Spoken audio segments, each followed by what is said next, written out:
Imagine walking through a silent palace at night.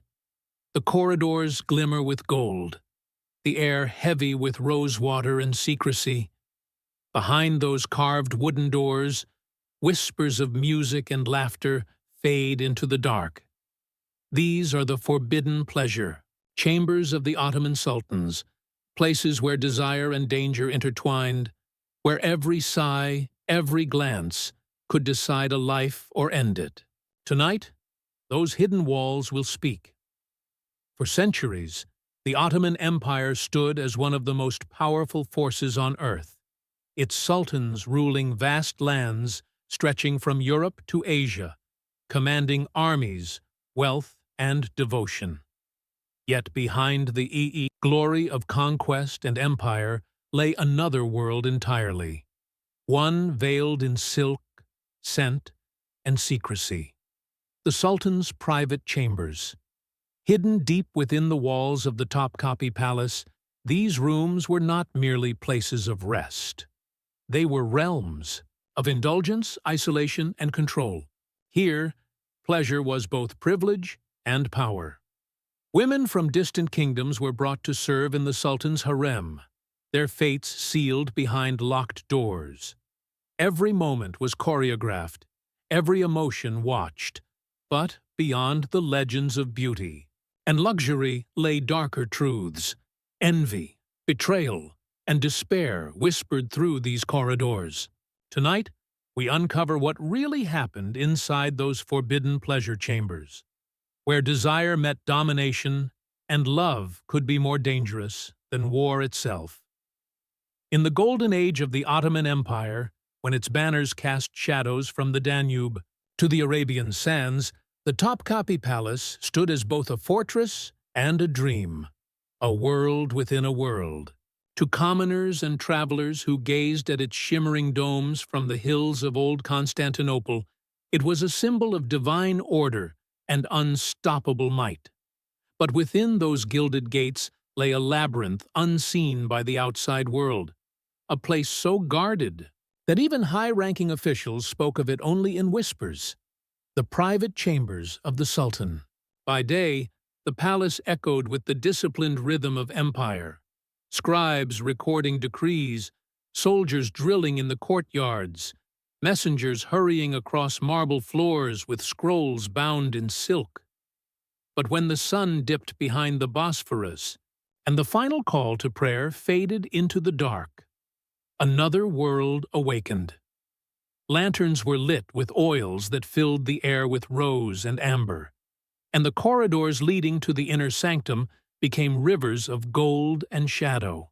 The Sultan would retreat from his council, leaving behind the weight of governance for a realm where whispers replaced commands and glances carried more danger than swords. The forbidden pleasure chambers were not spoken of in official chronicles. They existed in the unrecorded silence between history's lines.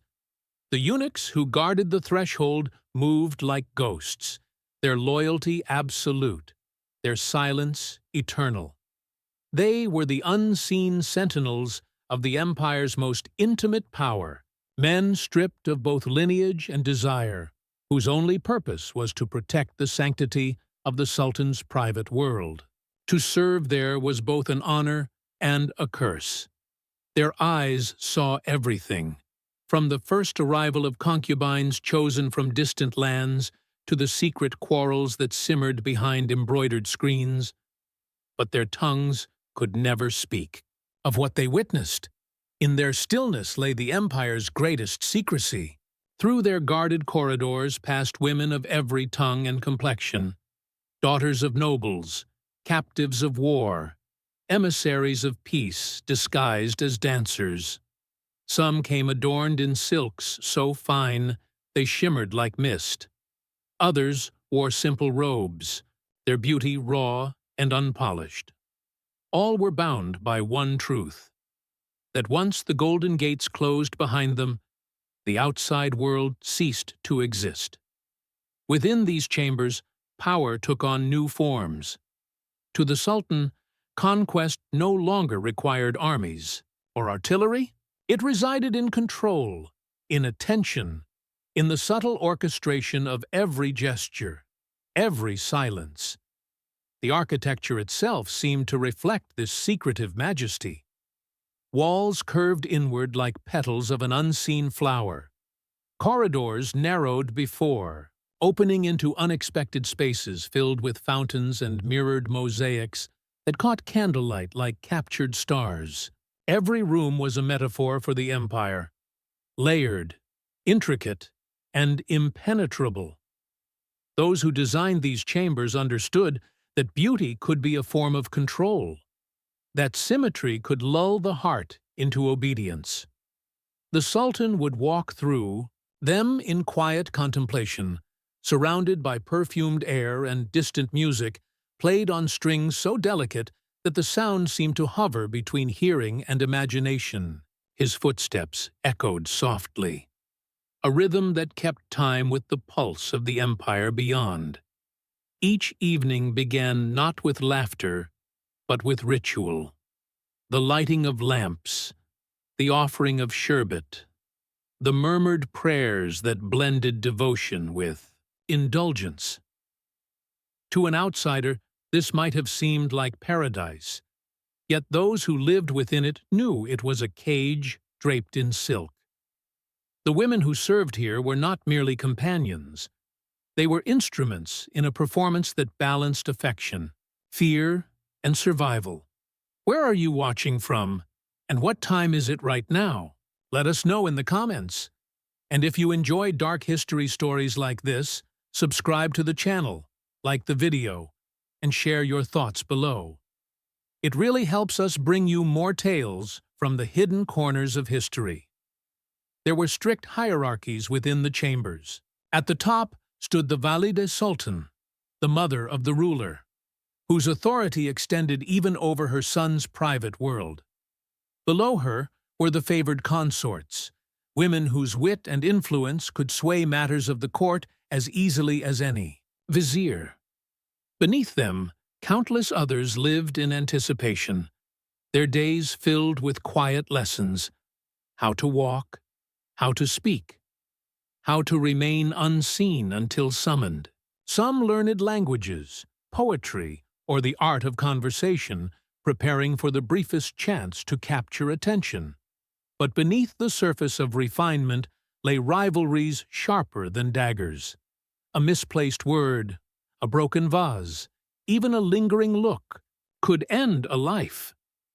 Servants told stories of the night when the Sultan ordered silence after a quarrel turned violent. By morning, the marble floors were washed, the scent of rose water heavy enough to mask everything. Yet, the whispers continued. That beauty, in this place, was both a blessing and a sentence. Among the many who served within those walls were chroniclers, scribes tasked with recording every aspect of palace life, though their scrolls would never be made public. They documented everything from the arrival of foreign gifts to the smallest ceremonies of the inner court. But when it came to the pleasure chambers, their writings stopped. Where there should have been words, there was only white space, as if silence itself were an act of preservation.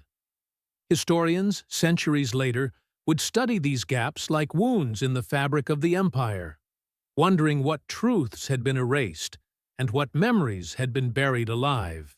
The palace, in this sense, was not only a seat of power, but a living archive of human complexity, ambition, jealousy, faith, and longing confined within marble and mosaic. Those who entered were changed forever. Those who left often spoke little, if at all, of what they had seen. The forbidden pleasure chambers became a myth long before the empire's decline. Travelers from Venice, Persia, and Arabia wrote of them with fascination, mixing rumor with imagination. Some claimed, too, have seen doors carved from ivory and guarded by lions of brass. Others swore they had glimpsed veiled figures moving through candlelit halls like phantoms. Yet no one could describe them with certainty. It was as if the chambers themselves resisted description, existing in the space between dream and memory. Even centuries later, When the empire began to crumble and Western visitors were allowed inside certain parts of the palace, the true heart of that hidden world remained locked away. The silence of the eunuchs had outlasted dynasties. Still, fragments of truth survived in the stories of those who lived closest to power. A servant girl once described how, late at night, she heard the sound of soft music drifting through the corridors, not joyous, but mournful, like a prayer turned inward. Another spoke of a hidden garden where the Sultan would walk alone, speaking to no one, his mind burdened not with politics, but with ghosts. For all the grandeur of his reign, solitude was his constant companion. The chambers that promised pleasure often delivered only reflection. Every candle that flickered there illuminated both beauty and emptiness, reminding all who dwelt within that even the most powerful man in the world could not escape the loneliness of command. And as dawn broke over the city, and the first call to prayer echoed once more across the Bosphorus, the forbidden chambers fell silent again, their secrets sealed for another day, their stories written not in ink, but in memory and shadow. Years passed within the marble walls of Topkapi. The forbidden chambers took on a life of their own, not merely as a space of secrecy, but as a symbol of the empire's hidden soul. To outsiders, the Sultan's world was one of constant conquest and divine right. But those within the chambers knew a different truth. Every alliance forged through battle outside the palace was mirrored by a quieter struggle within, one of hearts, ambitions, and whispered betrayal. The Sultan's moods shaped the rhythm of those nights. When he was triumphant, the air was filled with laughter, music, and perfumed smoke curling beneath the domes. When he was troubled, the entire palace seemed to hold its breath. Eunuchs would tread softly, concubines would retreat to corners, and even the fountains seemed to murmur in lower tones. It was said that the Sultan's eyes, once bright with command, grew shadowed over time, not by age, but by the weight of his own creation. In seeking to build a world of pleasure beyond the reach of politics, he had built a reflection of power's deepest cost: isolation, wrapped in gold. There were nights when he would sit by the latticed windows, watching the lights of Constantinople flicker beyond the palace walls, each one representing a life untouched by his control. The city slept, unaware of the silence that reigned inside the chambers. He thought of the empire's borders stretching endlessly, of generals who fought in his name, of the letters sealed with his emblem and carried to lands he would never walk. Yet, for all his dominion, there remained a part of the world forever beyond him: freedom itself. The Sultan's most trusted advisor once told him that a ruler's true prison is not his enemies, but his own desires. At the time, the words sounded poetic. Later, they became prophecy. Within those chambers, time behaved differently. Seasons changed outside. Snow fell on minarets. Spring returned to the gardens. But inside, the nights repeated like a ritual. The same music, the same perfumed air, the same unspoken yearning. The Sultan's attendants aged quietly, their hair graying, their steps slowing, while the women within seemed frozen in youth, their beauty sustained by the fear of fading. Some said the chambers were haunted not by spirits of the dead, but by echoes of the living, the laughter of those who once believed they could bend fate, the sighs of those who realized too late they were only ornaments in a story larger than themselves. In this gilded stillness, small rebellions began to stir. Among the women was one known only as Layla, a name that meant night fitting for someone who lived entirely within it. She had been brought from the provinces, chosen for her intelligence as much as her beauty. Unlike others, she did not seek favor through flattery, but through silence. When summoned, she would listen more than she spoke, and in that quiet, she caught the Sultan's attention. What began as curiosity turned to fascination. She would read to him from the old Persian poets, her voice calm and steady. For a moment, the ruler of half the known world became a student of emotion, not conquest. He listened to verses that spoke of love as surrender, of kings who traded crowns for moments of truth. And yet, beneath the calm, the same machinery of control continued to hum. Every word spoken within those walls was still measured, every gesture calculated. Even affection in that place became an act of governance. The eunuchs watched with unease as Layla's presence grew. They had seen this before, the pattern of favor and fall. A single person could change the mood of the palace, shift alliances, unsettle hierarchies. The Valid Sultan, ever vigilant, noted the change in her son's behavior. He spent longer in the chambers now, fewer hours with his council. Letters went unanswered, petitions piled upon his desk. The empire outside waited, but inside, a quieter empire was forming. One ruled not by decrees, but by emotion. Rumors spread that the Sultan was losing himself to the very world he had built. Some whispered that Layla was a spy sent by foreign powers. Others believed she was fate's punishment for his pride. But the truth was simpler and far more human.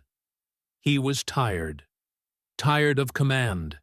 Tired of the endless ceremony. Tired of being the embodiment of power rather than a man. In Layla's voice, he heard the echo of everything he had once been. A dreamer who believed he could shape the world through will alone. Yet in the Ottoman court, even dreams had consequences. One evening, when the sky turned crimson and the war's palace lamps glowed like embers, the Valid Sultan summoned the chief eunuch. What she said was never recorded, but that night, the music in the chambers stopped early. The next morning, the corridors were silent. Servants carried away veiled bundles, and the scent of rosewater hung heavy in the air once again. The Sultan emerged hours later, his expression unreadable. He resumed his duties, his voice calm, his hands steady. But those who knew him, the few who dared look directly into his eyes, saw something had changed. The light within them was dimmed. The forbidden chambers continued as before. The rituals, the music, the whispers. Yet something essential had been lost. Pleasure without heart had returned, and with it came a cold precision that chilled even the air. Historians would later describe this period as the empire's most opulent, yet most fragile. Outwardly, it seemed unbreakable. Armies victorious, trade flourishing, diplomacy artful. But within its palaces, a rot had begun. The forbidden chambers became both sanctuary and symbol, a reminder that unchecked power devours itself. The Sultan, who once inspired fear, now inspired pity among those who served closest to him. He spent long hours in solitude, surrounded by artifacts of conquest, jeweled swords, manuscripts, and relics of saints, as if to reassure himself of his own reality. The eunuchs maintained the routines, ensuring no sign of decay was visible to the outside. But the walls had begun to listen, the fountains to echo differently. When night came, the sound of the wind through the lattices carried whispers, not of love or intrigue, but of endings. And still, The city beyond those walls lived on. Fishermen set out at dawn. Traders called across markets. Children laughed by the harbor, the rhythm of ordinary life untouched by the palace's hidden despair. That was perhaps the cruelest truth of all, that history's most powerful men often suffer in silence while the world continues unknowing. The Sultan's chambers, once a dream of beauty and control, had become a mirror of mortality. He had everything the human imagination could desire, yet each evening as he walked through the corridors lined with gold, he felt the weight of what he could never command: peace within himself. Those who once envied his life would never understand that the greatest prisons are not made of stone, but of privilege. As the empire reached its zenith, its ruler's heart had already begun its quiet descent. And so the forbidden pleasure chambers endured, unchanged in appearance, but altered in spirit. They remained a secret to outsiders, a fascination to travelers, a metaphor to poets. But for those who lived within, they were something far more profound. A lesson written in silence, a reminder that power's greatest temptation is not excess, but escape. As one old eunuch would later whisper before his death, the Sultan sought paradise and found reflection. His words, recorded in the margins of an old palace ledger, became the only surviving testament of what truly happened. Behind those sealed doors, the empire would go on, its banners flying, its soldiers marching. But within the heart of its palace, time had already stopped. Years faded into silence, and the palace that had once echoed with song began to breathe differently. Slower, older, burdened by memory. The Sultan who had once ruled empires now ruled only shadows. His beard had turned white, his step unsteady. Yet he still walked those same marble corridors each night, tracing the same patterns that had long ceased to change. The eunuchs followed a few paces behind, their faces unreadable as ever, the rhythm of their footsteps matching the soft creak of the palace doors. The forbidden chambers remained untouched, preserved like relics of an age no one dared question. Candles burned in the same silver holders. Silk drapes still caught the moonlight in perfect folds. But the women who once filled the air with laughter and perfume were gone. Some wed to distant nobles, others vanished without a name. Their stories folded quietly into history's silence.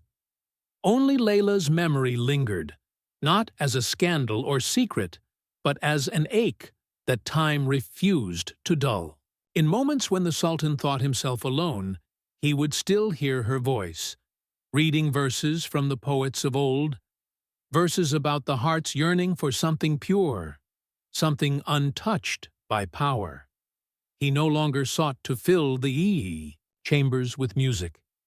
He listened instead to the wind, to the creak of the timbers, to the whisper of eternity moving through stone. Outside, the empire was changing. New powers rose, and the old alliances trembled. Ships from Europe sailed closer to the Bosphorus, carrying with them rumors of revolution, trade, and ideas. The Sultan, once the world's most feared ruler, had become a figure of legend even while alive, admired for his conquests, pitied for his solitude.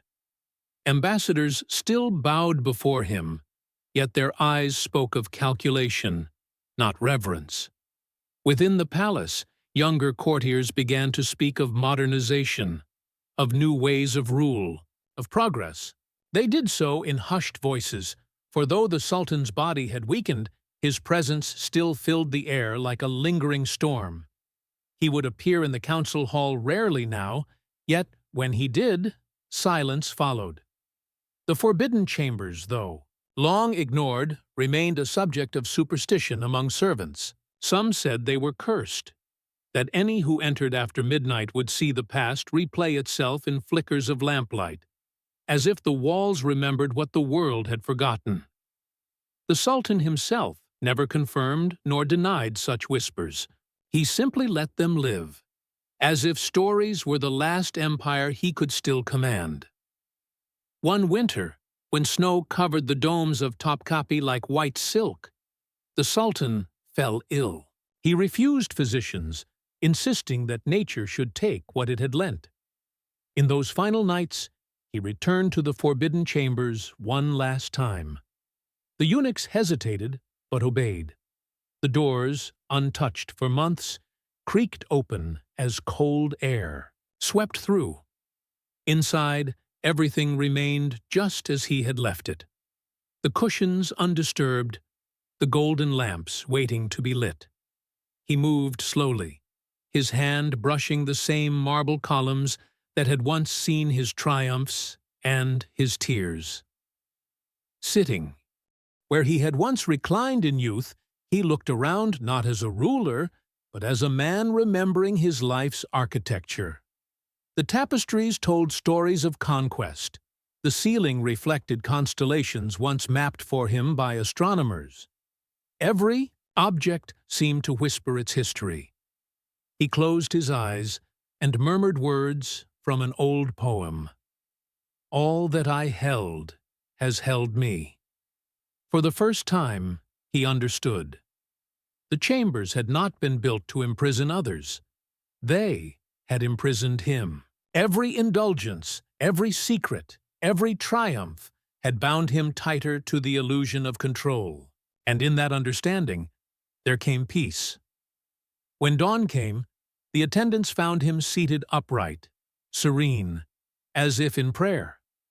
His hand rested on an open page of the poet Rumi, and beside it lay a single white rose, freshly cut, though no one could say by whom. The empire mourned in silence, its mourning more ceremonial than heartfelt. Outside the palace, life continued, traders shouting in the bazaar, fishermen casting nets into the gray waters, the city's pulse unbroken. Inside, the forbidden chambers were sealed. By decree of the new Sultan, they were never to be entered again. Doors were locked, windows shuttered, and the keys hidden in the archives. Generations later, when historians spoke of the great ruler's reign, they praised his victories, his reforms, his architectural marvels. But of the chambers, they said little. Official records mentioned them only in passing, as private, quarters of restricted access. Yet travelers and poets who glimpsed the palace from afar continued to write of them, imagining the unseen world within, the faint music of a past too heavy to fade. Some claim to have seen a light flickering behind the curtained windows on quiet nights, though no one could say if it was real or memory. Centuries blurred, empires rose and fell, and the forbidden chambers became legend.